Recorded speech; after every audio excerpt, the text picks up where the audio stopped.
Hello बच्चों, JEE mains 2026 का पहला फेज खत्म होने वाला है और पिछले 8 शिफ्ट्स में हमने बहुत अप्स एंड डाउन्स देखे। आज के इस वीडियो में हम जानेंगे 21 जनवरी से लेकर 24 जनवरी तक सारी 8 शिफ्ट का पोस्टमार्टम करेंगे। कौन सी शिफ्ट इजी थी, कौन सी शिफ्ट टफ थी और सबसे इंपॉर्टेंट आपके कितने मार्क्स पर कितनी परसेंटाइल बनेगी। अगर आपके एग्जाम्स हो गए हैं या कल 28 जनवरी को आपका एक एग्जाम है, ये वीडियो आपके लिए लाइफ सेवर होने वाली है। बच्चों, जेईई मेंस एक रूल हमेशा याद रखना, मार्क्स मैटर नहीं करते, परसेंटाइल मैटर करती है और परसेंटाइल डिपेंड करती है आपकी शिफ्ट की डिफिकल्टी पर। इस बार हमने देखा कि 23 जनवरी की शिफ्ट 2 ने सबको शॉक कर दिया, वहीं 21 जनवरी की शिफ्ट 1 ने थोड़ा रिलैक्स किया। चलिए आप सब्जेक्ट वाइज और डेट वाइज डेटा पर नजर डालते हैं। Day 1 and day 2 analysis. 21 January shift 1 ये काफी बैलेंस थी। 99 परसेंटाइल के लिए आपको 160 170 मार्क्स चाहिए। 21 जनवरी शिफ्ट 2 यहाँ कॉम्पिटिशन थोड़ा बड़ा है। 99 परसेंटाइल के लिए 170 180 मार्क्स गया। 22 जनवरी दोनों शिफ्ट मॉडरेट रही हैं। शिफ्ट 1 में 99 परसेंटाइल के लिए 160 178 मार्क्स और शिफ्ट 2 में 165 175 मार्क्स सेफ स्कोर माना जा रहा है। अब बात करते हैं डे 3 एंड डे 4 की। अब आते हैं सबसे इंटरेस्टिंग शिफ्ट्स पर।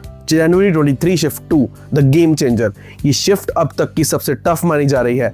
देखिए फर्क यहाँ है, सिर्फ 150 160 मार्क्स पर ही आपकी 99 परसेंटाइल आ जाएगी, वहीं 90 परसेंटाइल के लिए सिर्फ 80 90 मार्क्स चाहिए। 24 जनवरी शिफ्ट 2 ये शिफ्ट दोबारा मॉडरेट टफ साइड पर गई। यहाँ 99 परसेंटाइल के लिए 170 180 मार्क्स का ब्रैकेट दिख रहा है। इस डाटा से ये समझ आता है कि मैथ्स लेंथी है। हर शिफ्ट में मैथ्स ने टाइम लिया है। अगर आपने 12 to 15 सवाल भी सही किए हैं तो आप रेस में हो। केमिस्ट्री का ट्विस्ट देखते हैं। केमिस्ट्री अब सिर्फ एनसीईआरटी रटने से नहीं हो रही, कैलकुलेशन और स्टेटमेंट बेस्ड सवाल बढ़ गए हैं। फायदा उनके लिए जिनकी शिफ्ट 23 जनवरी शिफ्ट 2 थी, उसकी जैसे टफ थी। तो कम मार्क्स पे परेशान मत हो, आपकी परसेंटाइल बूस्ट होगी। Advice for tomorrow 28 January shift. जिन बच्चों का कल पेपर है, पेपर को राउंड में सोल्व करें। लेंथी सवालों में मत फंसे, एक्यूरेसी मेंटेन रखो, परसेंटाइल अपने आप ऊपर जाएगी। अगर आपको लग रहा है कि मार्क्स कम रह गए तो याद रखिए अप्रैल अटेम्प्ट भी बाकी है। अपनी मिस्टेक्स एनालाइज करने के लिए हमारे जेईई स्कोर कैलकुलेटर जरूर यूज करें, लिंक नीचे डिस्क्रिप्शन में दिया गया है। कल की शिफ्ट 1 एनालिसिस के लिए चैनल को सब्सक्राइब कर लो। All the best. कल का पेपर फोड़ के आना।